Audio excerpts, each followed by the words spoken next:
Good evening, race fans, and welcome to coverage of PCA Sim Racing Series 9, live from the virtual Road Atlanta circuit in Braselton, Georgia, as we bring you all of it right here on Podium Esports.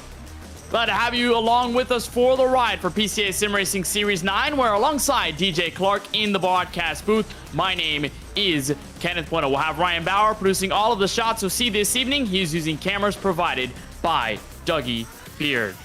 Series 9 is expected to bring the closest, most competitive series yet in PCA Sim Racing, and in its history, Series 9 represents some of the most far-reaching changes the competitors have ever seen. 700 plus drivers' statuses and on-track performance were reviewed, and a new set of competition rules were developed. Responding to a request of the racers, a new license penalty point system, or LPP, has been introduced, where each driver is provided with a penalty license with 0 points at the beginning of the series, and the licenses can hold up to 8 license penalty points for the pro, club, and sport classes. Meanwhile, in the challenge class, they'll have up to 10 points in that respective category. If a driver acquires these points, they'll have to sit out the following race, and as PCA Sim Racing continues to grow, constant development ensures the drivers experience the best quality sim racing possible.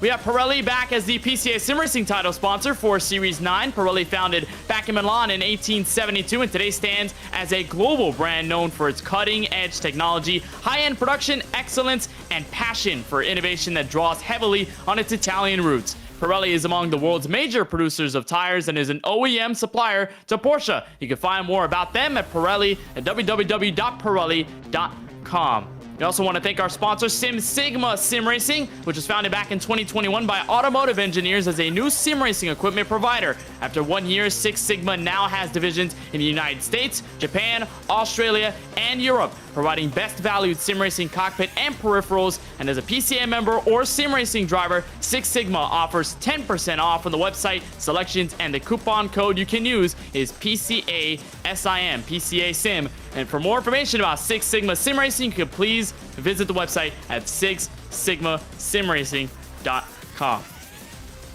All right, we've got a lot of things to unpack here for this PCA Sim Racing Series 9 and the Sports Series. And with that, I'll bring in my fellow commentator in the booth, DJ Clark. And DJ, we've got a lot to think about when it comes to Road Atlanta. This is a very technical circuit, one of the toughest to drive with sports cars, one of the more interesting on the schedule. And that first sector, so dangerous as we take a look at a lap here with Carl Bucchieri.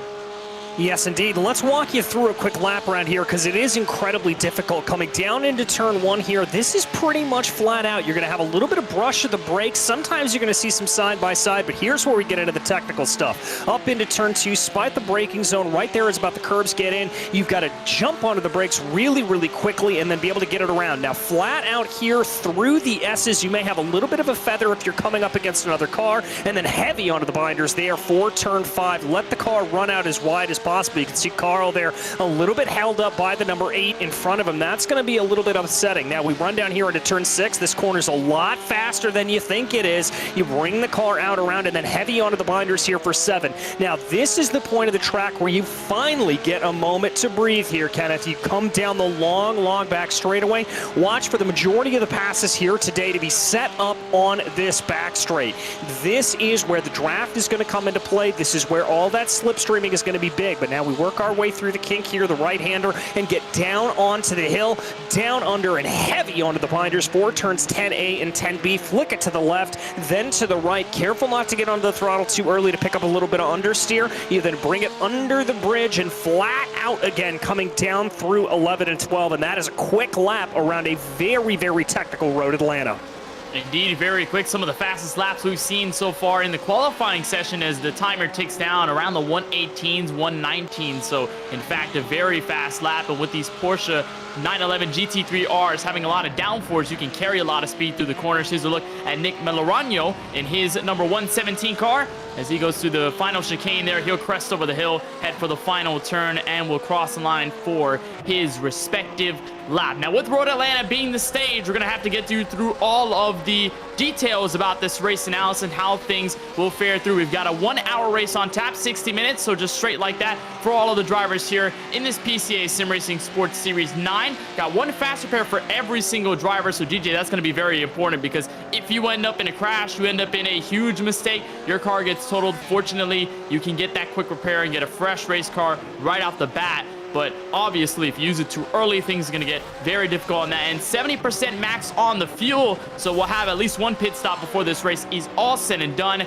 And then here comes a big one as well, DJ. Looking around this Road Atlanta circuit, there's a lot of grass, there's not a lot of runoff, and you've got an 11x penalty for a drive-through, 25x. If you get there, it'll be a disqualification from the race. So not only do you have to worry about strategy, not only do you have to worry about maybe using that one fast repair if things go awry, you have to worry about making sure you limit the amount of off tracks you have going around the circuit. Yeah, you certainly do, and because of that pit stop requirement, the other thing you're going to have to worry about there is the pit entry on this circuit. Very, very difficult. It's easy to pick up a 1X there going a little bit off track, and even worse, picking up an unsafe pit entry, so you've got to be very, very careful. We keep our eyes here on Craig Smith, currently back in 36. Look like he's going to pull that out for one more lap around here. Going to see if he can improve on a 1:19.485. I don't think the Mid-Ohio region driver is going to be able to do that, though. So all of the drivers getting their qualifying times in. The timer continues to tick down roughly around 40 seconds until we get to the official grid. But pretty much the entire field throughout the half-hour session of qualifying has set their time. So it looks like we'll take you trackside. We'll show you through our entire grid here for this Road Atlanta race, here for PCA Sim Racing and Series 9, the Sport Class Event 1 here from the virtual Road Atlanta circuit. It's James Franznick in the number 39. He's got pole with a 118.198. He's the fastest out of everybody through that qualifying session. And right behind him, Nick Melorano in his 117, not too far behind, roughly almost a 10 between the two, but relatively close. So we'll see them maybe go side by side by the time we enter turn 1 on the green flag. David Boyer will be third. It'll be fourth for Jeff Rosenthal in his number 713 machine with a 118.5. Still a very strong lap for all of these guys, roughly a couple of tenths of difference between them. Daniel Nix will start into the top 5. He will have Curtis Krumel in the number 41 in P6. Gregory Sampson starts the 91 machine in P7. It'll be Abhijit Barua in the number 991. He'll be in 8th. It'll be Adam Gerling in the 248 in P9. And then rounding out your top 10 will be the 808 of David Kaufman. He's the last driver there with a 118.724. We'll scroll through the rest of the grid, and it is 47 cars total here from this virtual Road Atlanta circuit. So a lot that we could talk about, DJ, over the course of tonight's event. You're probably not going to see a lack of action whatsoever when we drop the green. No, not at all. And with those 47 drivers out there, that's going to mean we're going to have a real Atlanta-style traffic jam around here. Watch for the leaders to maybe come up behind some of the lap traffic. They're going to have to deal with that as they run through. It's going to present a lot of problems here. But as you said, Kenneth, it is going to present just as many opportunities. I think there is going to be no lack of action out on this Road Atlanta circuit today. And I am one that is very excited to get this Season 9 underway from a great track like this.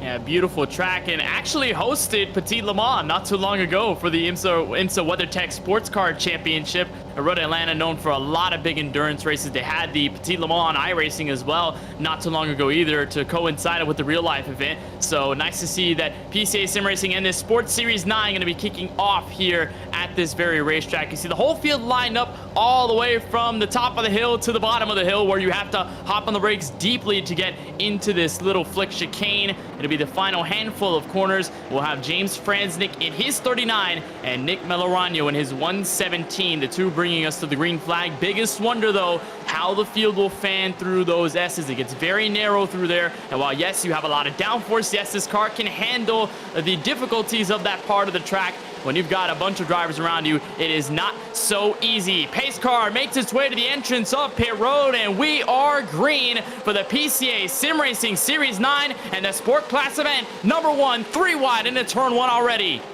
Oh, and that is going to be Boyer there that has a little bit of a problem. He was being very aggressive from the start, and that's going to be a big pile up going into turn 1. Yeah, many cars involved, already some skipping through the grass. We'll see how race control decides this, whether they will throw the yellow and bring the field to a rest. Right now, answer is no. Still have drivers near the rear of the field trying to recoup themselves, but Nick Melorano takes control of the lead over James Franznik. Not necessarily the best start if you're that number 39. He's fallen back to second, and battle for third possibly underway. Through the backside of the course, Curtis Kruma on the 41, Jeff Rosenthal in the 713. Yeah, it was a very, very rough getaway there from Franznik, and that really checked up the rest of the field. It allowed for Boyer to try to get that jump. Again, a little aggressive there, but still, I'm not entirely sure what happened to him as the rest of the field now streaks its way onto the backstretch here. And this is the first chance we're really going to see of that draft coming into play. We'll have to see if any of these Porsches are able to get a little bit of a run here. Looks like about the top 10 or so are evenly spaced out. It looks like nobody making a move for the moment. Might have seen possible chance for position there for 13th on Arne Klassen. That was Paul Neto rather, in the number 42. He looked to make a move, didn't quite do it, didn't have enough momentum. Maybe looking at the final corner, but it is a very brave right-hander you have to make before you get to that start-finish line. There's a look on board with the number 42. Still relatively quicker this time through. And we'll try to hop on the brakes there for turn one. You're not going to be able to make the move, and here's, again, the toughest part of the track, I believe, here at Road Atlanta. This little S's section where you have to get through left after right and left after right, and then it gets very narrow. You don't have a lot of space to make moves, and you're trying to carry as much momentum as possible, and then you have to hop on the brakes for this left-hander going up the hill, and you've got some gravel on there as well. Poor corner exit there for the driver, the number 242, so Neto will make the pass. One of the first we've seen tonight under green, at least, apart from that big stack up in turn one, DJ. For the most part, the whole field keeping it clean. Yeah, the whole field keeping it clean, and I like there what we saw out of Paul Neto. That was a lot of just consistent, constant pressure to the back of Arne Klassen there, just keeping up the gas behind him and forcing him into that error coming through turn 5. You know, it is very difficult to overtake there going down through the S's, but we've got a little bit of a fight back here. Steve Komat's taking a look down to the inside. He'll try. He'll almost about get there. Here's a look from Adam Gerling in the 248. This is for P8 right now on the racetrack. And it looks like they'll single file out once again. Seems to be where the field's stacking up the most. We might see that accordion effect happen, though, DJ, over throughout this race, because obviously long run pace is going to be very important once you step into the tire wear fall off scenario. And you've got a lot of laps under your belt, obviously only 3 laps in, so not necessarily the biggest testament to how quick your car is for the moment, but at least for now, we're seeing a lot of drivers even, much like we saw in qualifying. The race pace seems to be mostly the same. Here's a look behind Adam Gerling, the 17 of Robert Walton from the Maverick region. Going to make a move here going into this right-hander, the backside of the race course, but again, they're just not able really to do it. But really, DJ, this track, I don't really believe when I look at it, it's mostly a track about racing other drivers. I feel like it's more so racing the track itself, because you've got so many different type of demands that it gives you. You've got long straightaway speed, like you see right here on board with Franznik, who's looking at your race leader for the moment, and Nick Melorano maybe making a move. Then you've got hard braking zones like this one, the little chicane here where you have to be so precise, the S's where you really can't make a mistake or else you're going off course. There's so much that demands out of you here at Road Atlanta that's more so really racing the track. And if you've got an hour race on tap, I think the last thing you want to think about is racing the competition for the most part. Yeah, I agree with you. The only real place on this circuit that you're going to see a little bit of that side-by-side, a little bit of that gutsiness is coming down through Sector 3, just like we see here. Carabaccieri for the Metropolitan New York region trying to get his way there ahead of Adam Gerling. Side-by-side through Turn 1 can be a little bit sketchy, but great defense there from Gerling, just carrying that momentum there around the outside. That's exactly what you want to do if you are under attack there.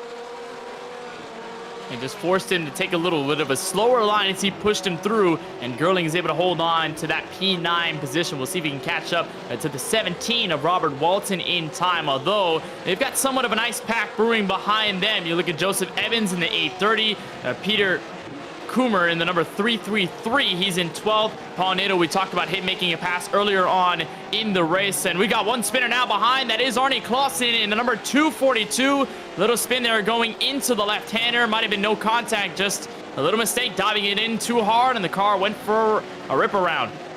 And that can be very easy to do. You try to bring a little bit too much speed there coming through turn 6, and that'll allow it to play through. Let's watch and see what happens here as we bring back the replay. Now, there's already a little bit of damage there to the front splitter of that car, so that's going to affect his turn-in. Brings it in there just a little bit too much speed and picks up just that snap of oversteer there. Rear engine, rear-wheel drive Porsches, you've got to be very, very careful about how you position the car to be able to get it pointed in the right way, and that's going to be a little bit of a problem. It just looked like there for Clausen, and just could not find the right braking marker, dove a little bit too deep, and then by the time he got through the corner, he's like, oh, well, this is not good. He's already wide off the line and off of the yellow and blue curbing that you would mostly hit for that apex, and then the car just snapped around, couldn't really save it, and around it went. And fortunately for Clausen, though, no significant damage, just slid through the grass. Nobody else got into him, so Arnie is going to be able to continue, although that is going to mean a heap of lost track position. We'll see exactly on the timing sheet where he's fallen back in his 242 machine. I can't quite see him at the moment. It looks like a lot of things going down. I think he's fallen back deep through the field. This is going to be the 34th position for Arnie Clausen, so a huge fall off there for the driver of the 242. Now he's around the league of Colin Mazzola, Craig Smith, who are 33rd and 35th out on the racetrack. We may, though, have a battle for the race lead here earlier on as of lap 5, DJ. Looks like Franznik, despite the sluggish start, is starting to pick up the pace and put on the pressure on Melorano. Yeah, the Suncoast Florida region driver has slowly but surely been bringing his way forward, and that was really capped off by a fastest Sector 3 out of anybody on that last lap. Now, it does look like here, from what I've been able to tell, that Franznik does lose a little bit of time here coming up through the first sector, but he really gains it up with the benefit of that draft, pulling himself up forward, getting up ahead in Sector 2 and Sector 3. So we'll have to see. The other thing to keep in mind here is Curtis Crummell there behind in the number 41. He's been keeping a close eye on this battle as well. And let's not count out Jeff Rosenthal. We could very well have a four-way fight on our hands before all things are said and done.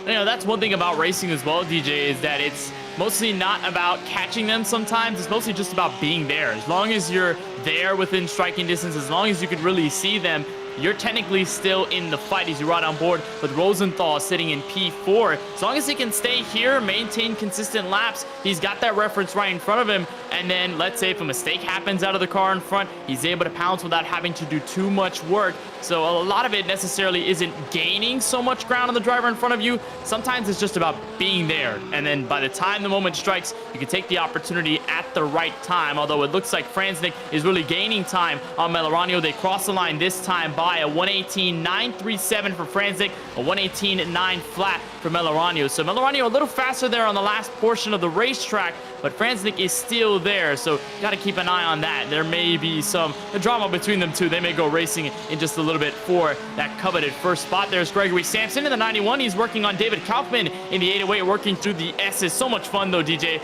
watching that onboard look through the S's, because you're going uphill, downhill, you're going through the bumps, going through the curves, and this part of the track is just a beautiful sight. Yeah, it certainly is there, and you saw there the drivers up ahead with Kaufman really taking a good chunk there through turn 2, kicking up a little bit of the dust as he came through there. That's exactly how you want to take that corner. You've got to be aggressive with the corners to be able to do it, but I've got to give credit here to Sampson. He is right in the good position here. Doesn't quite get the perfect launch there out of turn 7, but he will get a nice benefit of the draft. He's about 0.5 of a second behind Kaufman right now. He's going to have to push his way ahead. I don't think he's going to be close enough to make a pass going down into turn 10, but he's certainly going to try. Well, we've got one car around. That is Ward Preston. His machine is 012. He's going to fall through, let the field by. And we'll see exactly what happened to the 012. Maybe same situation as Arnie Clausen. We'll find out. This is coming out to the S's, going up the hill. Maybe just about the same thing. No really cars around him whatsoever. And, yep, same scenario. The rear end just breaks loose, DJ. And there's really nothing you could do to save it. Yeah, there's really nothing you can do at all, and that's just a matter of carrying a fraction too much speed down through that corner. That's the problem that you have to do coming through turn 6. I talked about how that corner is a lot faster than you think it is. Well, there's the converse of that, is that you try to take it a little bit too fast. We check back in, though, on the battle between Franznik and Melorano right now. The gap's holding at about 4.5 of a second right now. Franznik just keeping everything together, not going too aggressive, not pushing too hard. Again, just keeping bring that constant pressure to the back of the 117. That's the best run we've seen him have out of turn 7, though.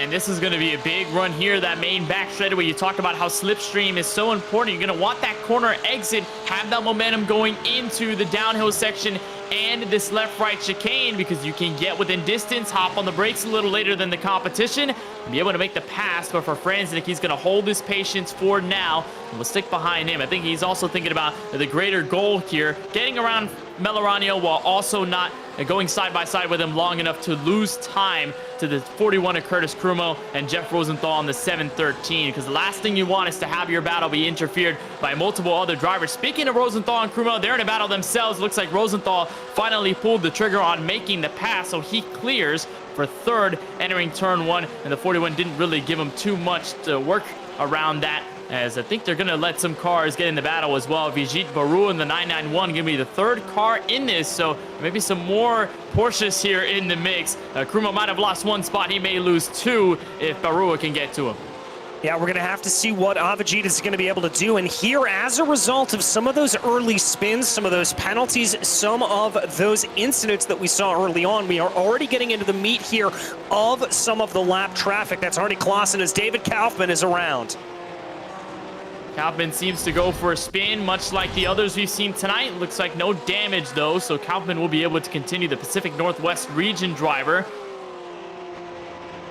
I believe this is coming out of turn 1, and right through the S is almost contacted with the driver behind, and that could have been largely close between the two, but many harmless spins we've seen. I think we've got another one out on the racetrack. Looks like Chris Pippen is around against the tire barriers. He's fallen, and I think he's got some damage as well on the rear end, so maybe the first official driver with damage apart from the first lap crash out of turn 1. We're starting to see the mistakes, DJ, already arise as of lap 10. Yeah, we certainly are. Both of those incidents were coming up through turn 5, and I suspect there that that's probably a little bit of taking too much of the inside curve, getting a little bit crazy there. That is going to be Klaassen there in the 242 right up ahead that they're having to deal with right now, and that is some of the lap traffic here. You are not going to be able to make that pass coming down through turn 3 and through the S's. The first chance you're going to be able to get on by some of this lap traffic is going to be right here at turn 5. Klaassen looks like he's just going to keep on line. Now, remember, blue flags here in iRacing are merely observational. They are just to tell you that, hey, there is a faster car behind you. You are not obliged to get out of the way. And really the best thing you can do is to just run your racing line. Not actually move out of the way, but run the traditional racing line and let the driver overtake you.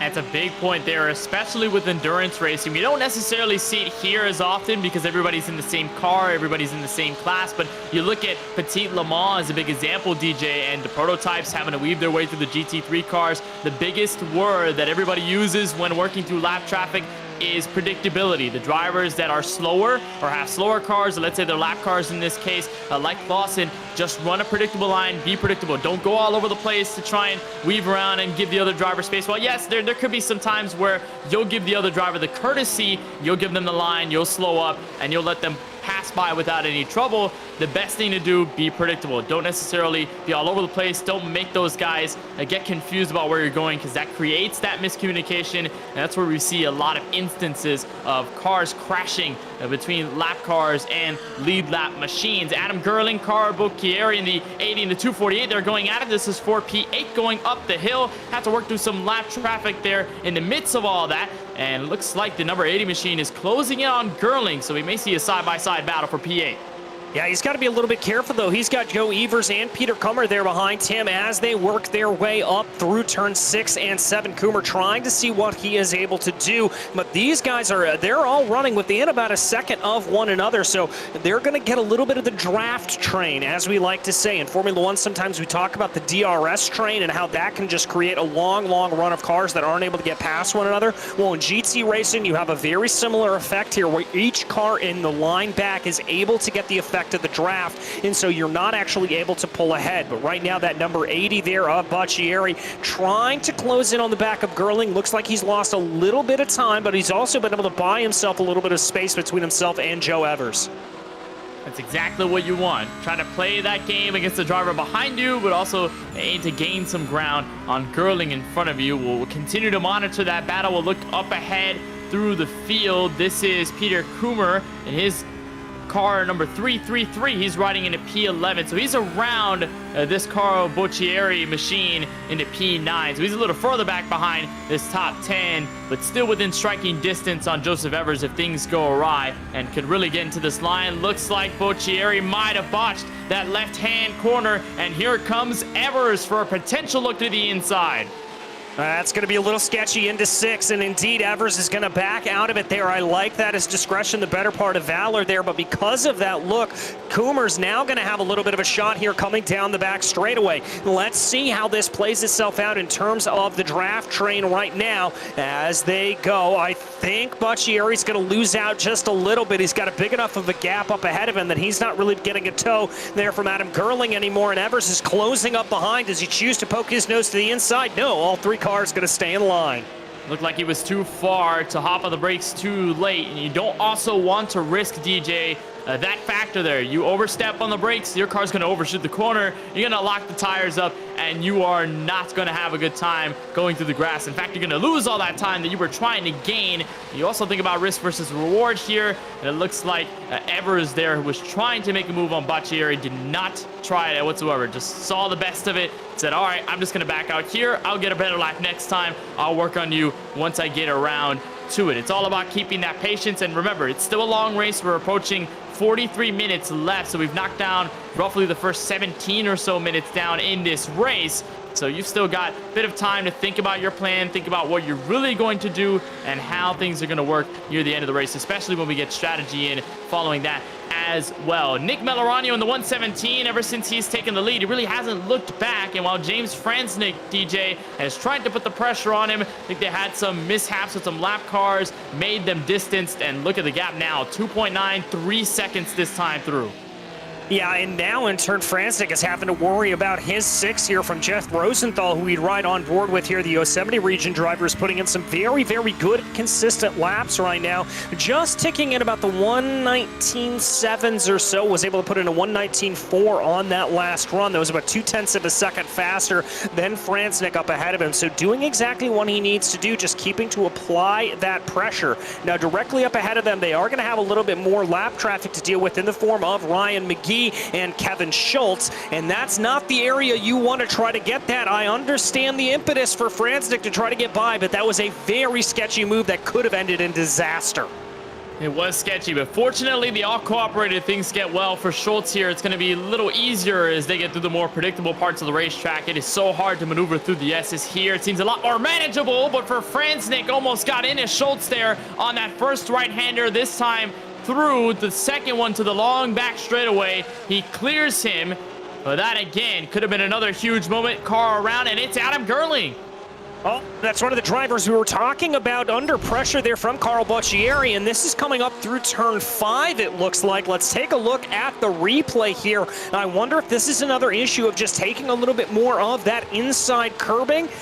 Just a little bit too much speed through the corner. Caught that left front ever so slightly, and that's just enough to send the 242 around. And really, this is a car, this Porsche 911 GT3R. When you get it sideways, it is such a hard car to save. So by the time you get to a certain yaw angle, in that case for Gerling, and even many others that we've seen self-spin tonight, just either going too deep into a corner, grabbing a curve the wrong way, or what may have you, that they just seem to accept their fate go around. Fortunately for Gerling, he ends up like most of the other guys we've seen spin tonight. They're going to end up without any damage, but track position is going to be so vital once we get down to that pit strategy, because yes, you can gain a lot, but it probably won't be as much as, let's say, if you were higher up to the field, and it would mean a lot more. Here's a look on board with Will Mungia on his 907 machine. He's riding 13th. He may have a look at Steve Komatz in the 210 for P12 out on the racetrack. Looks like Komatz might have been a little slower there to that part of the track. The S's looks like Mungia might have a run developed by this time through. And they don't have Paunetto in sight in the 42. He's roughly about a second and a half ahead. So there's a little bit of work they need to do if they want to get up to P11 proper. They're going to have a lap car in front of them as well. That is David Boyer in his machine. That's good news there for Mungia as we've got a couple of drivers down into pit lane here, and we focus in a little farther up on the field right now on the 117. This is Millerano, your leader, working his way through a little bit more of lap traffic. That's going to be Charlie Boyer up ahead that he is going to have to get by. Again, these cars really having to slice and dice right now. You can see just how busy this track is. There you can see that full sector map in front of you. There is lap traffic all over this circuit. Yeah, you can go all over the track and you'll find at least one of them. We've got 47 cars on the grid. That's what you'll get. You'll get a lot of action around all parts of the track. I don't think I would really be reluctant to not be a fan. I think virtually, I would love to be a fan virtually. Just seeing all the cars going around. You don't miss a moment. You've got every single car at every single part of the track at all times throughout every single lap. Speaking of laps, we've knocked down 16 of them. We've got our last 30 lap. Looks like David Krutzler and his 35 machine might have gone for a spin. Some smoke billowing out of his Porsche 911 GT3R. But it looks like he also escapes without any damage. Maybe a tap to the inside wall. And another victim spot here, DJ. Looks like turn one might have been the issue. Yeah, let's take a look here at the replay. Brings it into the corner. That line looks relatively okay. I think he may have just caught a little bit of that inside curbing, and that is what sent him around. So that is enough there to do it. We focus in, though, on the number 91. This is Gregory Sampson, the battle for 5th place right now, trying to close in on Avijit Barua, and he's been working his way forward here a little bit. He started off in 7th position. He's up one spot. That's just the kind of slow but steady movement you want to see throughout the night. Remember, hour-long race here, that may seem like not a lot of time compared to what we're used to seeing run at Road Atlanta, but that's still enough that you've got to pace yourself out. Missed a little bit there coming up through turns 2 and 3. He's going to have to re-rack and restack here, but still working his way up forward. He's going to hop the curbs there, go up the hill. And he'll try to work on Curtis Krumo in the number 41. Again, that battle you mentioned, DJ, 4P4. You talk about pacing yourself over this long race. You've got 1 hour on tap. And this track just has so many different types of corners. You got these long straights. You've got some of them shorter. You've got the uphills. You've got the downhills. How do you build a rhythm behind the wheel of this Porsche car? Is it a little harder than maybe it looks for some of the drivers? Or how do you even try to bring yourself to a muscle memory rhythm where you can just knock lap after lap? Well, particularly in the first and second sector, it's relatively easy to build a rhythm because the corners continue to fly at you. You're really able to do it as we ride on board here with Daniel Nix, and you really and truly try to be able to go, oh, as we've got a big spinner there in front, and Nix using some great management to get on by the VR user. Very, very heads up. And that was Randy Teague that went around, similar to many others, just maybe hopped the curb or just went in a little too deep. The car broke loose as he was hopping the curb, and around he went. And some last-second maneuvers there for Nix. He's able to weave his way by. Nix moves up to 24th. And that was almost a huge moment there. We've got a lot of cars in succession. That started with James Legal. He's leading this group at the moment. You look on board with Saurav Sengupta out of the number 3. This is him sitting in the P32 spot. He's on the rear end of another long line of cars. So it's what we're really seeing all night long. Just long lines of cars. Whether it's lead lap or not, everybody is in a group with each other. Seems like they've all kind of scattered into their little cliques. Here's a look at his nice VR gear here, his VR rig as he hops into the corner. Yeah, works his way down through turn 6. That's a pretty good line there. Now onto the binders, into second or first gear, depending on your preference, really, coming there through turn 7. It all really just depends on how you want to feel out the car. If you jump it down into first, you're going to get a little bit more bite off the corner, but you're also going to run into the problem that you might spin up the rear tires. So it's really and truly just all about feeling that out. It looks like here that he's going to come up behind, thinking about a little bit of move down into the inside on that 32nd place car of Arnie Clausen. That's actually not Arnie up ahead of him. That is, I think, some faster traffic. He is just having to deal with getting lapped right there, as that was Costas that came on by. Yeah, Christopher Costas, who's 13th right now. He's in a grouping with Adam Holland in the 14th position.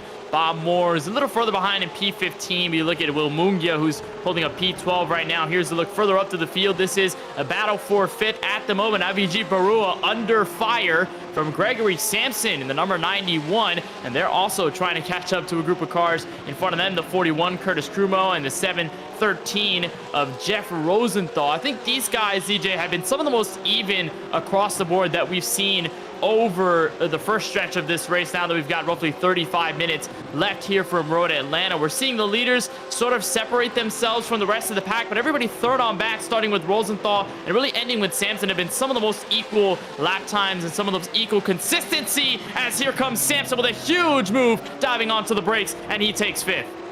That was some gutsy stuff there from the Maverick regional driver, just absolutely sending it in deep. I did not think that that Porsche was going to be able to be slowed down in time, but the 91 knew exactly where the braking zone went, and as they came onto it, absolutely perfect there for Sampson. Now the question is here for Avijit Barua, he now knows that there's going to be a little bit of aggression there. Can he exploit that? Can he be able to hold on to the back here of the 91 and maybe force a little bit of an error, knowing that he's willing to send those moves in deep?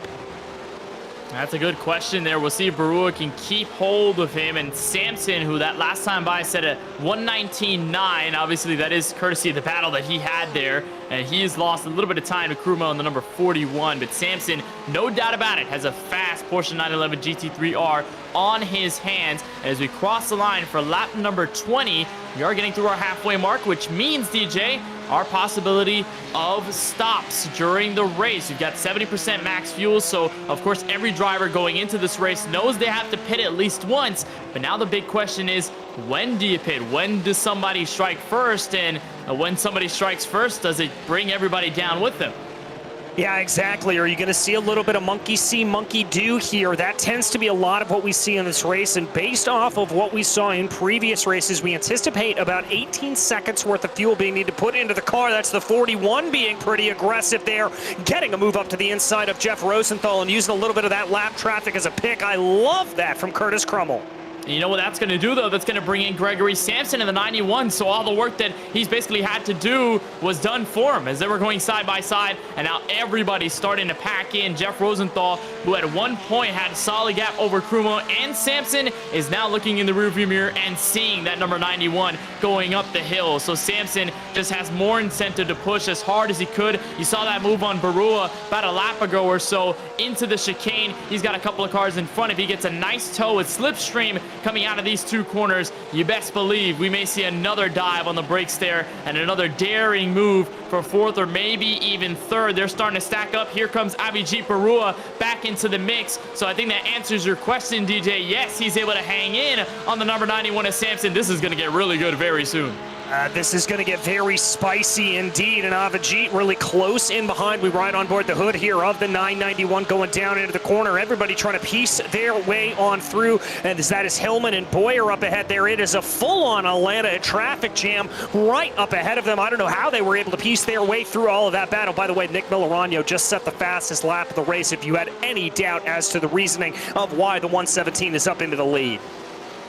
Yeah, I said a 1:18.430, and that's roughly half a second faster than James Franznik's last time by. A 1:18.960 for the 39. So Millerano is only picking up the pace as the fuel starts to burn off, and as really all these guys, second on back, or really third on back, have to deal with all this traffic and deal with all the battling. They're only losing more time. Millerano in a league of his own with roughly 30 minutes left in tonight's race from the virtual Road Atlanta circuit. We'll keep an eye on Gregory Sampson. We'll see if he can catch up to Rosenthal in enough time. Rosenthal is in a battle of his own. He's going to take the slower line. The higher line there is Colin Mazzola. Is looking to stay out of the way as a lap car. Fortunately, no problems there, at least for the moment. Avijit Barua is going to slide by, and that's going to even him out with Sampson here, catching some draft on the back straightaway, so that kind of accordioned down. Now Kruma has the advantage. He's got the cutoff for the slipstream in front of Sampson, and now Sampson has to deal with Barua, who could maybe make a move here on this back straightaway, and here he looks to the bottom. He's going to try to take that line there that Sampson did, able to get it slowed down in time and make that pass. And that's going to be a little bit of back and forth there as these two trade positions. Avijit Barua able to get past by Gregory Sampson here. But Sampson, I think, is going to be back on the attack. He is not going to be too happy about making that move and missing that position. These guys have been relatively even then, and you look at the circumstances there with lap cars, you look at the circumstances with the traffic and taking around lines. You look at the 772 of Bob Moore. He's going at it for 14th. That is with Will Mungia and his 907 machine. Looks like Mungia does quick work there. He's going to try to catch up to Adam Holland in the 144 for that 13th position out on the racetrack. So as we are officially halfway through this PCA Sim Racing Series 9 and Sport Class Event 1 for the virtual Road Atlanta circuit in Braselton, Georgia, I want to remind you we are sponsored by the Last 10th, or Better Car, Better Driver, driving technique, car setup, and telemetry analysis. These are just a few things you need to squeeze every last 10th out of your lap time. Join the very own physicist Nicky Chan, who you may know from his P4 finish in last season's Pro Class, as he explains all this and more in scientific yet easily digestible YouTube videos at last10th.racing. Watch today so that you can enjoy squeezing every last 10th off your lap time and beat those personal bests. Last 10th, better car, better driver. I think if there's one thing to say about the 117 DJ of Melorano, he is squeezing every last 10th that he could, but you watch here, James Franzik has just made his way down pit road, so strategy kicking off, and Melorano, who has been thinking about chopping off lap time all night long, now has to think about how he can get on a pit road efficiently and faster than everybody else. Yeah, exactly, and I like this call here from James Franzik. You've kind of thrown everything at the wall trying to catch back up to Nick Melorano, and it's not worked here at this point. So for Franzik, he's going to come down pit lane, takes about 17.7 seconds worth of fuel. That's right about in the window of what we would expect here, and maybe just see if the undercut can play out, maybe be able to get him back down into a closable range with Nick Melorano, but we will have to see. We work our way here. We've got a big gaggle of cars working their way up over 2 and 3 right now as we ride on board the hood here of Scott Rogers. As we look at Rogers there as he's got traffic right in front of him. Also to note, out of pretty much everybody in the top 10, or really rather top 15, looks like Franzik might have been the only one to pit that last time by. So he is really on this undercut strategy and banking on it to work in the next 28 or so minutes. We'll see exactly when everybody comes in, because we talked about that phenomenon, DJ. You mentioned it, that monkey see, monkey do, where as soon as one guy comes in, you'll see everybody start to fan in as well, because they see, hey, this person's coming down pit road. Why not I do the same? I'll just come down with you, and then I'm not going to be scared to be the first driver to stretch my hand out. You've already done that for me, so I can be more comfortable in my endeavors. We've got a nice battle brewing around the top 15, top 20, most notably back to the top 17. There's a look at David Krutzler in the 35 underneath Scott Rogers, and he makes the move complete. Makes it look easy there, down into turn 10A. That's exactly how you want to do it. I thought the 35 for a second may duck down pit lane, but it looks like that is not on his agenda. He's now going to be trying to come up behind Peter Sigourney. Going to take a little bit of a move here going down into turn 1. That's an aggressive thing to do, but a nice little slide there, and too much slide. That's going to send him right around. Oh, that ruins all the progress that he's built up throughout the race. He started 34th. That was the highest position he's had practically all night in 15th. And the slight mistake, the car breaks free and there's nothing he could do, and he drops all the positions that he had just gained. So much work done for Krutzler, and he's gonna have to hit the reset button on that. So heartbreaking as you look back. Now it looks like third place on the racetrack. We talk about Avijit Barua and Gregory Sampson going at it. Looks like they're still within range, trying to catch up to Jeff Rosenthal, Curtis Krumo, who have now set apart themselves around second and third. And now I really want to ask you, DJ, if you're one of these drivers, who's the first to come down? Because they've been battling each other for what looks to be a couple of minutes now. Do they kind of scare each other to come down pit road, or do they just wait for their plan? I think at this point, frankly, if I was Avijit on that last lap, I would have ducked down there, knowing that we've got a lot of lap traffic that he was going to have to deal with directly up ahead. I would have come down on this previous lap. Now, it's going to depend a little bit on what traffic plays itself out to be when they come around on the next lap here. We ride on board with Robert Walton. That's going to be a little bit close there as they go. He's in P6 right now, and that is, I believe, Joe Evers that he's trying to be able to work around right now. Evers closing up behind him. A little bit of lap traffic that he's having to deal with. That's Kevin Schultz with a very, very wounded number 8 right beside him. And Schultz has been trying to put in lap after lap, but you can easily tell that hood ripped off of his Porsche 911 GT3R. He is basically limping around the racetrack, and everybody's getting around him. So looks like Evers in the 830 is going to have a chance here at Walton. Coming down the hill, just a little bit too far, so won't make that pass there, or at least that attempted pass into the chicane. They're also bringing in the 333 of Peter Krumer there at that point, so it looks like we may have another three-way battle here, much like we did for the guys third on back. And we've got one driver down pit road, and out of the two, DJ, between Barua and Sampson, looks like Sampson bites the bullet first. He's on for service. I like that call. Do what the other driver is not going to do. Gregory Sampson here, he's going to hopefully find himself out in a little bit of clean air, or at least as a little bit of clean air that he can find around a very, very busy road Atlanta circuit. So if he's able to come out and run a quick hot lap or two, that may be just enough to get him out ahead of Avijit Barua. And he's going to fall down, so Sampson goes to 11th. We'll obviously see some more positions be knocked off on behalf of the 91. It looks like Adam Holland has also brought it down to pit road, the 144. He's now within the top 15. And also to give you an update on former second place driver before he went down pit road, James Franznik, number 39. He has since brought his Porsche 911 GT3R up to the top 10. So it looks like this undercut strategy is working for now. But again, we've yet to see a majority of the top 5 and really the top 10, apart from Franznik, come down for pit road service, and that does include your race leader, Nick Melorano, in the 117. It was looked to be all in his own league. He's now roughly 9 seconds ahead of Curtis Crumo in the number 41 machine, and it looks like we've got some more takers onto pit road this time through, so it looks like now things are starting to populate onto the pit lane. This is Joseph Evers in the 830 machine. Yeah, it looks like Peter Coomer is also going to be down, Robert Walton as well, so 3 drivers in particular coming down. And in terms of your leader here, Nick Melorano, I would not be surprised if we saw him come down this lap. He's about to come up behind a big, long streak of lapped cars. That, to me, tells me this is a perfect time to come in, try to avoid them as much as possible. I also want to give shout-outs here to Nick Melorano as well as Joe Evers, as both of them right now are sitting on 0x, 0 incident points. We talked about you get that 11 at a drive-through you get a drive-through penalty at 11 incidents. Well, they've got 0. They are pulling this off to perfection.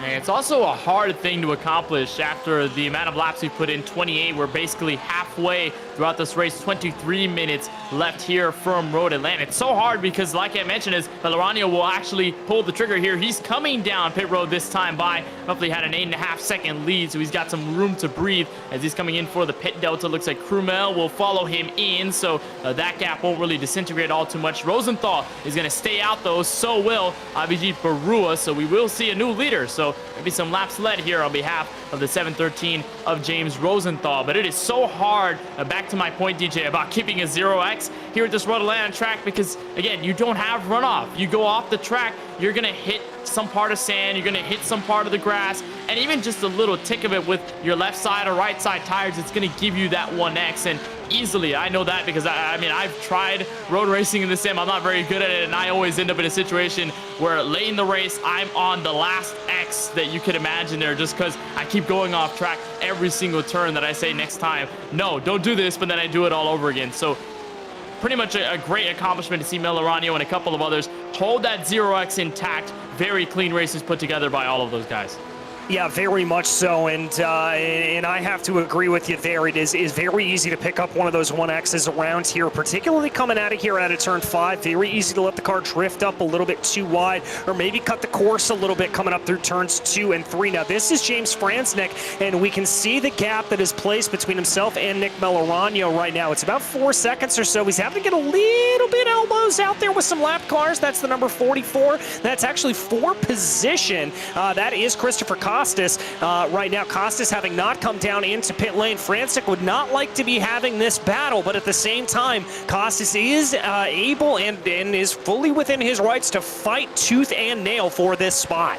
Of course, lead lap cars, but that is going to grow the concern there for Franznik if he wants to beat Melorano, because it's roughly 4.8, 4.9 seconds. It looks like Franznik takes it into his own hands going into the chicane, and he takes that position back, so he'll hold 4th, but he's still got a gap to break between himself and the number 117, your race leader. There's a look at Rosenthal and Avijit Barua, 713 and the 991.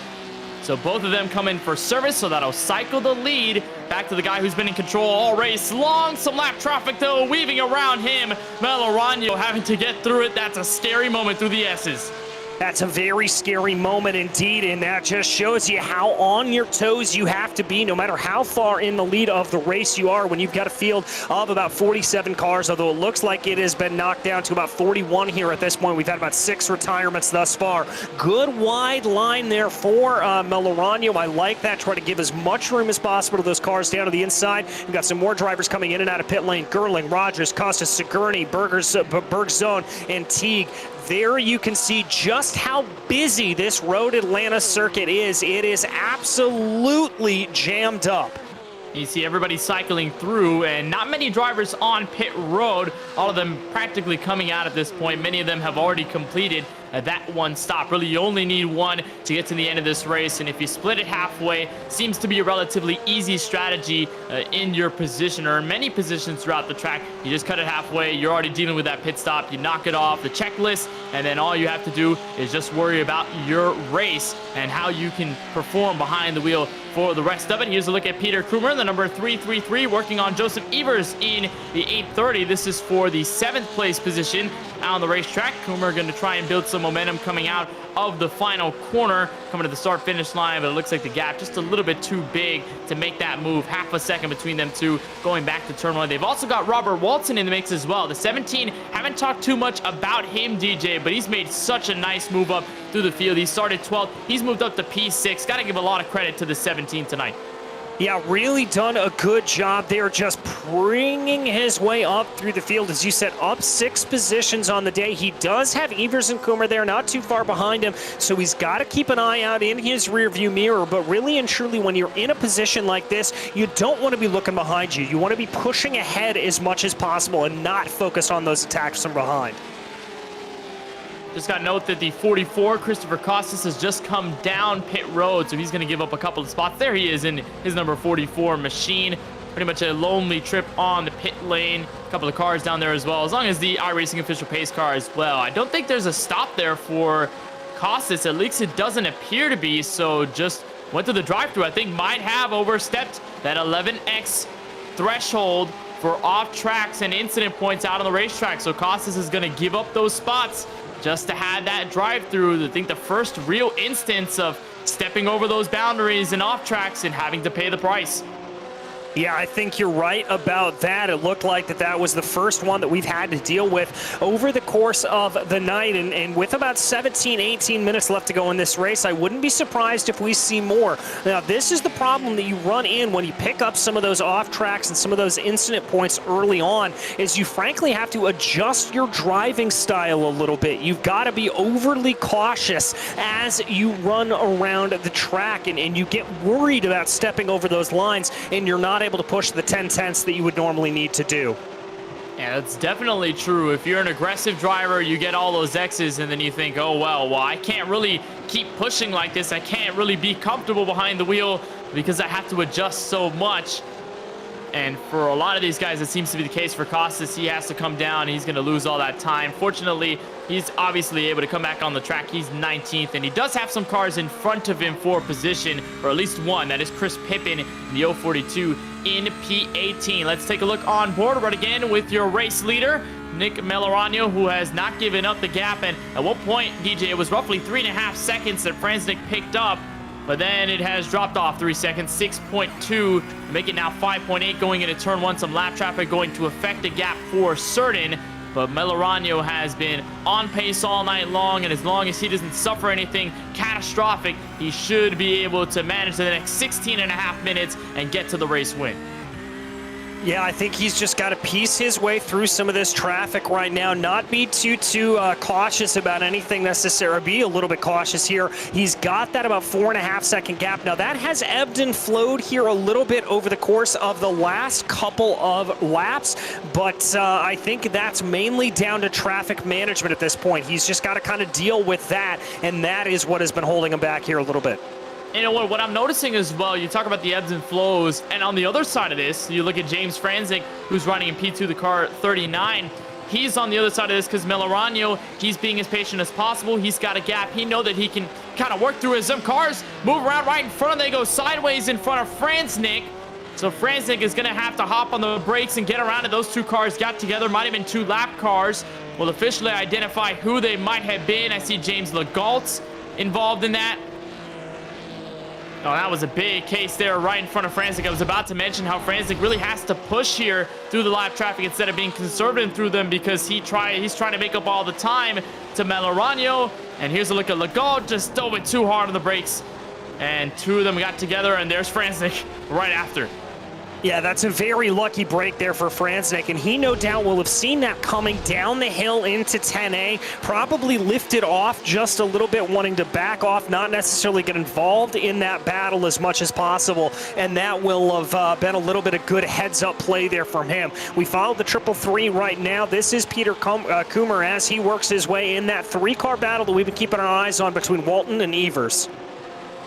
And that last time by, it looks like Kummer was the fastest, a 119.5, better than Walton's 119.9, and obviously better than Joseph Evers' 120.1. So we could see Kummer gain some positions before this race is over. And you talk about lap traffic management, there's a little more up the road. Walton going to go to the right side of Ryan McGee. Should not be a hard trek through this part of lap traffic. McGee's just going to let them all by, give them the line here on the straightaway. Probably one of the easiest places, DJ, if not the easiest, to let a driver by who's faster than you. Just let off the throttle a little bit, let them pass through, not have to deal with the complications of entering a corner.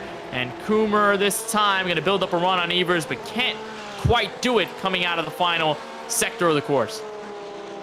Yeah, exactly. Just not really able to get that played out there, but they do have a big gaggle of lap traffic up ahead of them in the form of Krutzler and Adam Gerling. They're going to have to get their way by, and that could be just enough to maybe let it out. Looks like there, the Krutzler coming out of pit lane didn't really slow down Robert Walton, but that's going to be a very close run there as they work their way through turns 2 and 3.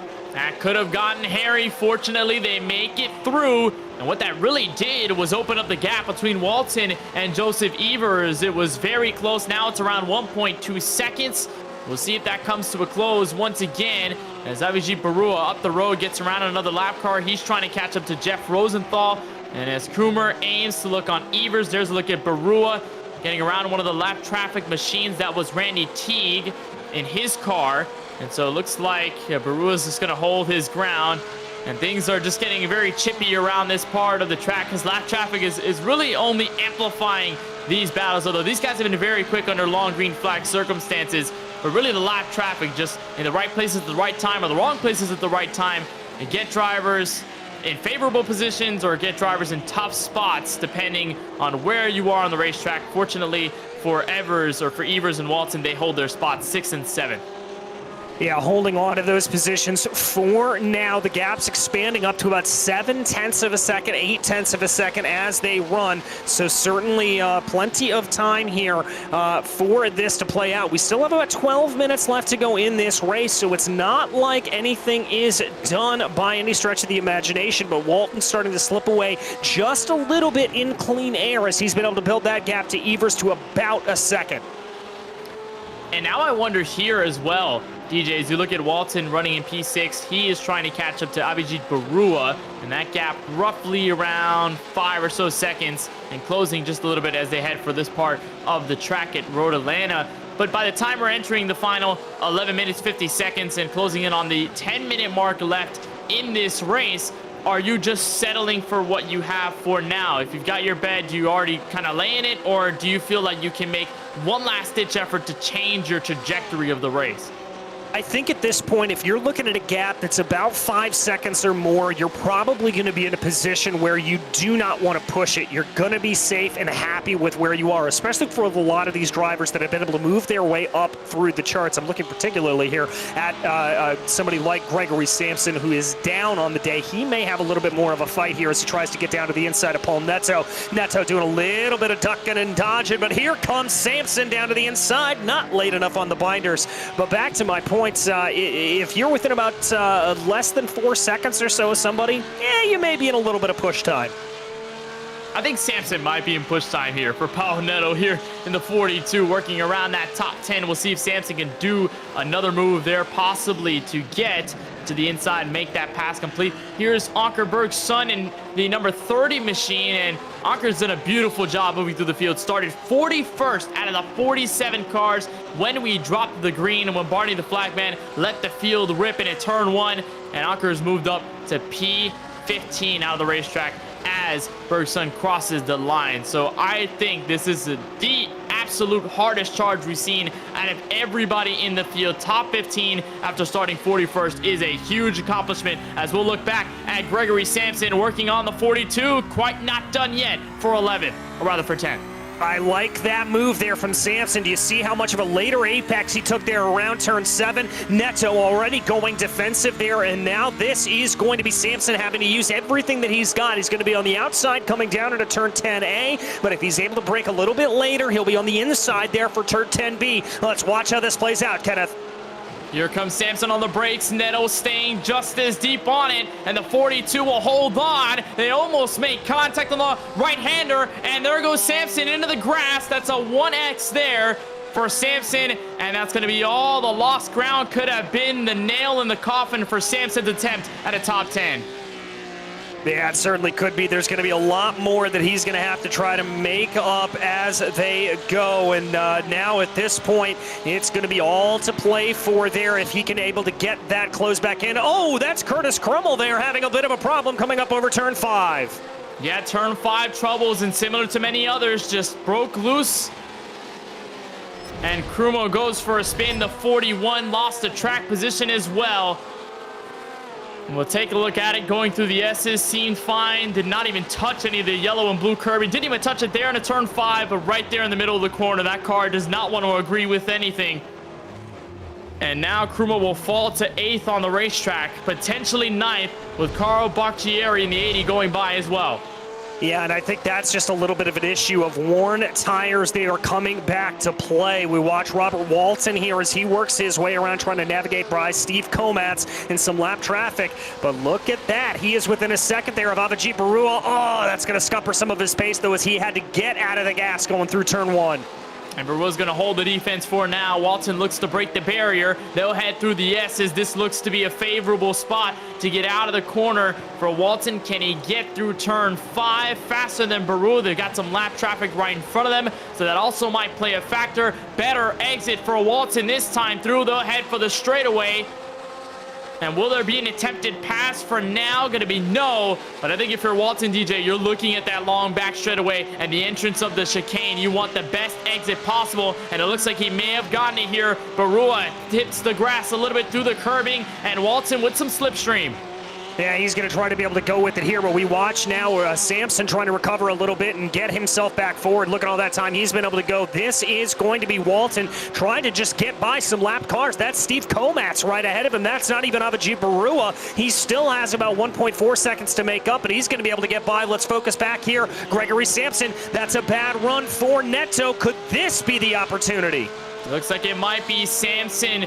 Could have had it all done when it looks for the top 10, but he found his way back, and this may be potentially one of the last chances. Neto almost makes contact with him. They'll go diving for the chicane. They'll hop on the brakes. Neto goes a little deeper. Sampson will hold the outside. He'll be there this time. They about make contact and still side by side, grinning up for the hill. And that was a little bit of a slippage there from the number 42, but still able to keep it together. And Neto finally going to lose out that position as Sampson is able to get the move done. But let's see, Neto trying to look aggressive down into turn 1. Is he going to be able to make that shorter apex work? No. He cannot do it and can't maximize exit either. Sampson opens the gap. So could that be it? As Neto will have to do all that he can to get through. And Sampson will hold into a potential top 10 spot. And not only are we thinking just about positions in this race overall and have a good run for Road Atlanta, you're thinking about a solid start to the season. This is event 1 out of Series 9, DJ. So if you can get either a win like Melorano if he holds on for the next 6 or so minutes, or even all of these guys back to the top 10, including that pass made by Gregory Sampson, you're looking at some hefty points going for the rest of the season. Can give you some momentum heading into CTMP in a couple of weeks. Yeah, exactly, and especially at a place like Canadian Tire Motorsport Park, you're going to want to try to be able to carry as much momentum in there as possible, as I think that's going to be a race where qualifying is going to be the utmost importance, so you really and truly want to get away with as much as you can here today. We've got a little bit of a battle playing itself out, though, for P8, Carl Boccieri holding off Curtis Crummell. Can Crummell enter turn one deeper? Answer will be no. But again, like we saw with Gregory Sampson, it looks like no gap is really insurmountable in some cases, even if you make a mistake. And for Crummell, they're making the spin happen into turn 5. Fortunately, hopefully we don't see another mistake like that on behalf of the 41. He's put together such a good race from Road Atlanta tonight. And a cleaner run through turn 5. A little bit more careful that time through. That'll open the gap between himself and Boccieri, so we'll keep an eye on that. Sampson, though, is on the rear end of this, but he's a ways back, so I don't think that pass for P9, at least on Sampson's case, will be feasible here as we enter the official 5-minute mark, and it is a 5-second gap between Nick Malorano and the 117, the 39 of James Franzik, who's holding on to P2. Here's a look at Peter Coomer on the backside of Joseph Evers, heading for the chicane on the downhill. Yeah, and you can see there Coomer was able to carry a little bit more speed coming down into there, but it cost him at the turn 10A. That slowed him down just a little bit as they ran. Now, Evers is going to have a little bit of clean air in front of him. He's about 1.9 seconds behind Robert Walton up ahead of him. This is going to be the battle out on track. This is going to be the one to watch and to keep our eyes on. And you think here at this point, 4.5 minutes. Walton, as long as he doesn't make a mistake, that gap may stay steady. So for Evers and for Coomer, this is just going to be the ultimate battle for P6. Much like in Sampson's case, too far to get to P9 up the road. So really that pass is all that he had to make and all that he could do at this point. You're going to have to line your bet. There's a look at Daniel Nix there further back through the field, getting hairy around some traffic. And a nice look at the rig there going on to the main back straightaway. Nix right now, and they're starting 5th. He is 22nd. Not the greatest race for the driver of the 9. But just doing all that he can to get this Porsche GT3R, or his 911 GT3R, to the start-finish line. He's got a clean car as well, so that's also something to look at. Yeah, that's something to take away when you've got a bad race like that, those moral victories here. But somebody who's looking for an actual victory and looking for a podium here, Avijit Barua, he's got that gap down to under 0.5 of a second between himself and Jeff Rosenthal. Now they're going to come up behind the aforementioned Daniel Nix, as well as Craig Smith and Bob Moore, so they're going to find themselves right in the bit of a battle. And they may catch them by the time we get to the S's. Entrance turn 1. It looks like give it to Barua for now. He'll have the better exit here. He'll hold on to roughly a 0.4 of a second gap. I think this is really going to close things in as these lap cars get a little dicey. They're going to go side by side. Rosenthal is going to have no choice but to check up in the middle of the narrow piece of asphalt and going up the hill to turn 5. Barua will try to build the momentum, can't quite do it, and Rosenthal is going to try to break through the lap traffic without any trouble, but they're going to hold up both lanes going up the hill. Oh, and contact! Oh, and they're going to be able to split the difference. Just barely getting around there was Avijit Barua, as that was a little bit of a slide there in the back. Not the best thing you want to see, but that's going to scupper the battle just ever so slightly as we run to the line here, looking for where the leader is. I think he's going to cross over with about 2 laps to go. And just a look at who was involved in it. There's a look at Avijit Barua, who barely gets by the spinning Craig Smith, but it was him and Daniel Nix that made contact, and they both went for the spin. I think that's really the only pieces of damage they got from that, as nobody else hits him. Great job by everybody else to avoid potential calamity there at a narrow part of the track. But we'll look back up the road to our race leader, Nick Malorano, who, by the way, didn't start tonight on pole. He started second after setting a 1:18.260 in qualifying, almost roughly a full 10th slower than your pole sitter tonight, James Franzik in the number 39, but it looks like qualifying really didn't matter at all, DJ. Malorano approaching the final minute and a half here from Road Atlanta. He has been dominant, and he has put a clinic on the rest of the field. Yeah, he certainly has. Franzik just hasn't looked together here off of that little bit of a bobbled start, and this has been the Nick Malorano show since the drop of the green flag, and I think this is going to lay down a marker here as we go into the rest of Season 9 that this very well could be the car to beat. And we talk about momentum building for Canadian Tire Motorsports Park and even all of the races for Series 9. A win is the best achievement you can make. as Melorano will cross the line, and Barty the flagman waves the white, so this will be the final lap from Road Atlanta. Only one to go here for Nick Melorano. He's going to have a little bit of lap traffic to deal with up ahead of him. That is going to be me and Ryan McGee right up in front of him in 37th position. I've got to think that Ryan is going to be able to get out of the way here and let the leader on through. McGee probably not going to offer much resistance, but might wait to the exit of turn 5. And Melorano, much like he's done all race long, has been reluctant to stay behind lap traffic until the moment arises where he can clear them without any trouble. He's going to do that with McGee. And he's going to make the right-hander into the final sector here from Road Atlanta in Braselton, Georgia. And what a race it's been for the driver of the 117 after taking the lead basically on the opening jump, lap 1, turn 1. And did not let anybody else catch up to him. It looked like he ran away with it and was confident enough to keep himself at the front of the field, setting the fastest laps we've ever seen in tonight's race. Franznik, despite all of his efforts, cannot break the 5.5-second barrier this time through. He'll head for the chicane the final time by, and going up the hill, cresting to the final corner, it'll be Nick Melorano out of the Northeast region, heading for the right-hander, and to the checkered flag, Melorano wins Event 1 in the sport class for PCA Sim Racing Series 9. And that is how you put a mark on the field here. Kenneth, Nick Melorano clearly putting a target on his back here early. Franznik going to be able to take P2, and Jeff Rosenthal able to withstand the pressure there from Avijit Barua. He will hold on to P3 to round out your podium. And a close race for P5, although Walton is going to hold off over Joseph Evers in the 830.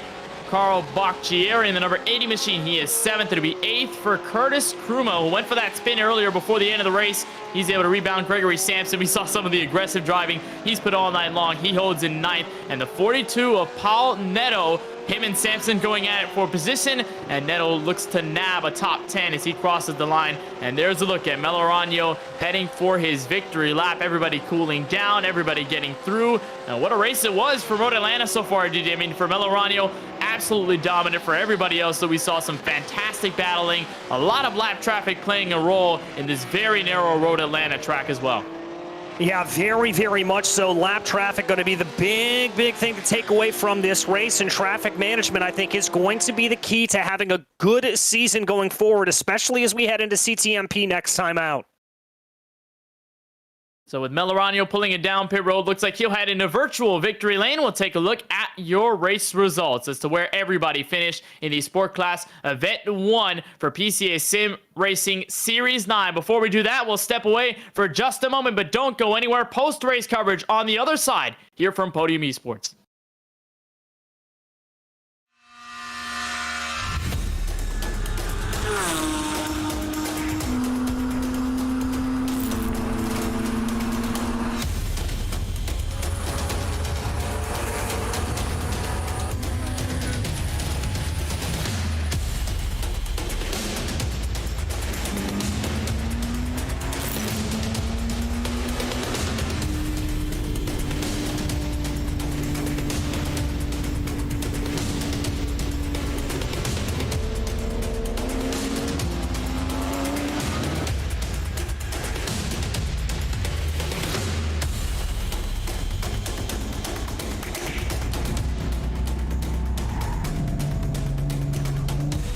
Brake a little earlier if that's going to be the case. He's actually got a nose ahead as they come down into the braking zone. He's going to do it the hard way.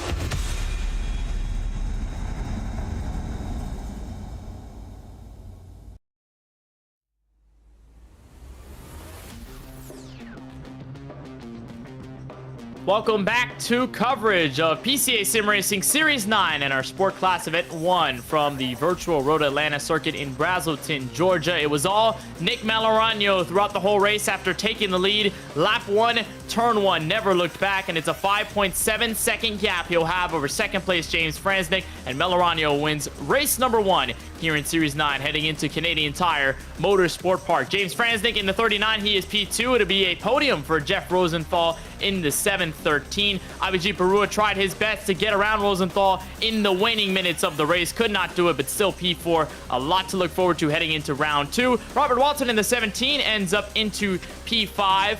after starting in the 12th place position. It'll be P6 for Joseph Evers. In the 830, it'll be 7th for Carl Baccieri in the 80 machine. 8th for Curtis Crumo. A nice recovery after spinning late in the event. Gregory Sampson in the 91 is P9. And Paul Neto in the number 42 rounds out the top 10 out of your 47 car field. We had 15 cars on the lead lap by the end of it. There you look at the last one on the list on the lead lap, Ankerberg's son, who started tonight from 41st. And there's a look at everybody else throughout the running order. A huge field, a lot of calamity, a lot of lap traffic, some great strategy, some great racing though on the other side. And it will be our time in just a couple of moments to head down to Road Atlanta Victory Lane and to talk with your race winner after starting second tonight, Nick Melorano in the 117. Nick, if there is one word you can use to describe this race, it might just be unstoppable. Lap 1, turn 1, you made that pass, and you were never in a battle with anybody else apart from lap traffic. Walk us through how you were able to put on this show from Road Atlanta and take the win in the race.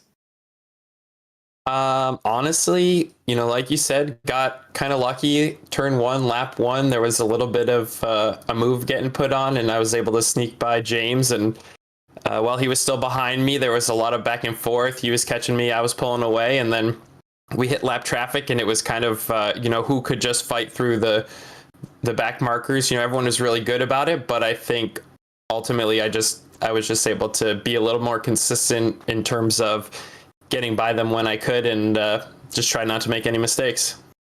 Mistakes seem to be a big part of this race for a majority of the field, and lap traffic also a huge pillar in this as well, where you had to work through a lot of it as the leader, as the guy pretty much leading the entire field, having to be the pioneer and all of that. What was it like to hold that patience through the lap traffic at parts of the track where really it's hard to pass and where there's a lot of narrow asphalt around you?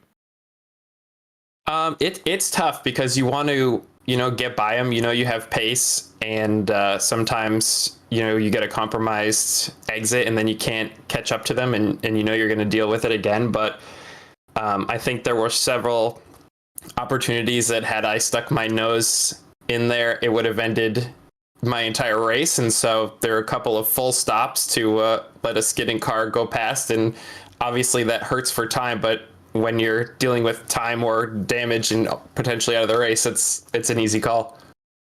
So you take this win dominantly over the rest of the field. You lead practically almost every single lap from Road Atlanta. And this is race 1, the event one for the sport class here in PCA Sim Racing Series 9. So how much momentum and confidence does this give you, this win from Road Atlanta, moving into round number 2 at Canadian Tire and even the rest of the season moving forward? Good, I hope. I think I was, maybe middle pack, mid-top last season with the races that I was able to attend. So being able to come out and win the first race puts me in good spirits to go out and keep practicing and keep pushing and hopefully win another one. Good spirits indeed. After the checkered flag waves here from Road Atlanta, Nick, on behalf of our entire team here at Podium Esports, want to send you a huge congratulations on the W from Brazelton, Georgia, and wishing you the best of luck moving forward into the rest of PCA Sim Racing Series 9. But until then, congratulations. Thanks so much. Nick Melorano in the 117 just took the lead lap 1 and never looked back. Had a dominant race, but so did James Franznik in his position as well. A lot of great things to cover that. DJ Clark, you're caught up with him. I have indeed, James. It looked like a pretty lonely race there out for you in terms of running everybody in a pretty solid second place. Obviously having to deal with a lot of lap traffic out there, but how was it behind the wheel? Yeah, everything went according to my plan.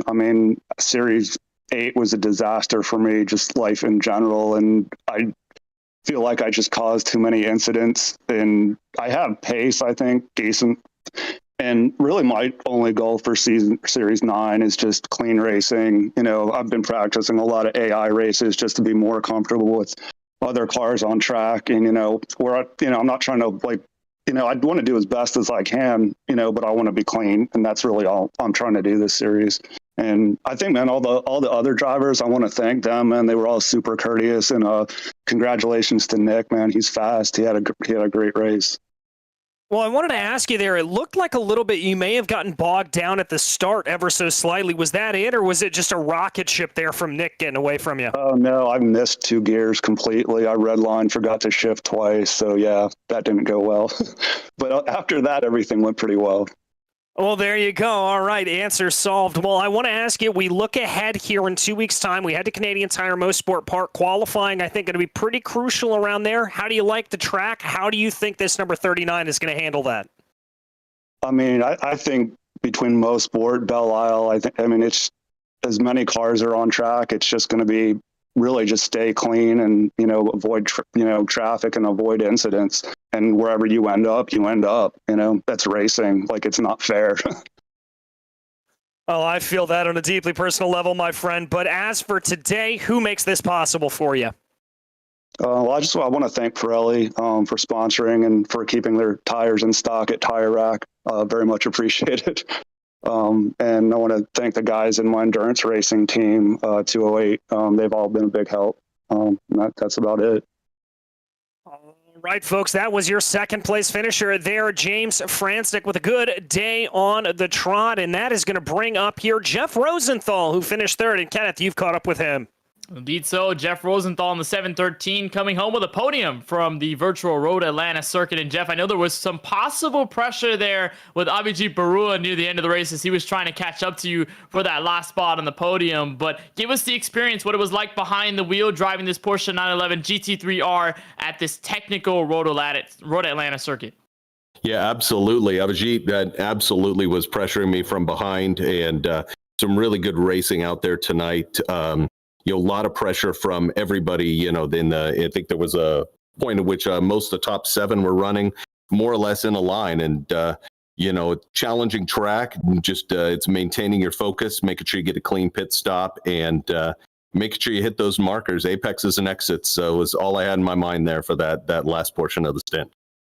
Challenging, certainly one of the best words to describe this Road Atlanta circuit. With this Porsche 911 GT3R, for you, what seemed to be the most challenging part of the track? Were the S's any more challenging than the rest of it, or were there certain parts of the track where you said, all right, this is the hardest part, let me make sure I get this right throughout the lap? Yeah, absolutely. I think coming into 5, the exit of 5 there, and making sure that you don't overrun and get yourself into trouble is always a turn that you have to maintain vigilance on. I think that looking down into turn 7, I was just focused on getting a good jump off of turn 7, making sure that, was keeping that speed up down the back straightaway, and trying to stay in the draft as much as I could when at all possible. But certainly 5 and 7, and then coming back into 10B there, just making sure that the speeds were correct to make sure that I was getting a clean exit to be able to come up over the hill. But challenging track all around, but everything seemed to fall into place this evening. It was challenging, but you maintained consistency through it all. After starting 4th, you move up that one spot in the 3rd. I know some good points going your way on the podium here from Road Atlanta, but in a couple of weeks, we're heading to the north. We're going to head to Canadian Tire Motorsports Park. What are your thoughts about that track for round 2? Yeah, absolutely. I'm actually going to be new on Mosport, so be a chance to learn a new track. I've had a chance to just run a handful of laps on it. It seems like it's going to be a lot of fun, but technically challenging with a lot of elevation changes. So just going to get back to work with the folks out here, especially with the guys that I run with a lot. I'd like to acknowledge my spotter tonight, if I may, Rob Cottle, and the rest of the team that out here from the West. With Chip Witt, Rob Cottle, of course, Jeff Williams, Volker Krebs, everybody that really helped me to prepare. I say thank you. So a lot of momentum riding on your side for sure after this podium finish from the virtual Road Atlanta circuit. Jeff, on behalf of our team from Podium Esports, want to send you a congratulations on the podium finish at the checkered flag, and wishing you and your team the best of luck heading into Mosport in a couple of weeks. Thank you so much. Absolutely a blast. Thank you for doing what you guys do. We certainly appreciate this, and love being part of PCA Sim Racing. So Jeff Rosenthal on the 713 closes off our podium here from the virtual Road Atlanta circuit. And now we have quiet track, DJ. We had a lot of noise all over through the track, through 46 laps, through 1 hour of racing. What are your main takeaways from our event in race 1 of this PCA Sim Racing Series 9? Well, I think the biggest thing is because this is going to be such a big field, it is all going to be about traffic management, traffic management, traffic management. That is going to be the key to the game and getting things right around here. We heard Franczyk and Melorano both talk about it, the good respect that was shown, but you've got to be on top of your game and you've got to know just how to do it. And like you said, Canadian Tire Motorsports Park track position is going to be at the utmost importance. You said qualifying going to be very important, so we'll see if that's exactly the case. That's going to be our next stop on the schedule for our sport class. That'll be in a couple of weeks' time on October 26th, so be sure to stick around for that. We do have more racing, though, here from Road Atlanta before we close things off for PCA Sim Racing. The challenge class going to go green at 9:25 p.m. Eastern. That'll be tomorrow night, October 13th on Thursday. So if you like the action you saw here in this sport class, you're probably going to love the action in the challenge class and get some more of your Road Atlanta fix in Petit Le Mans season.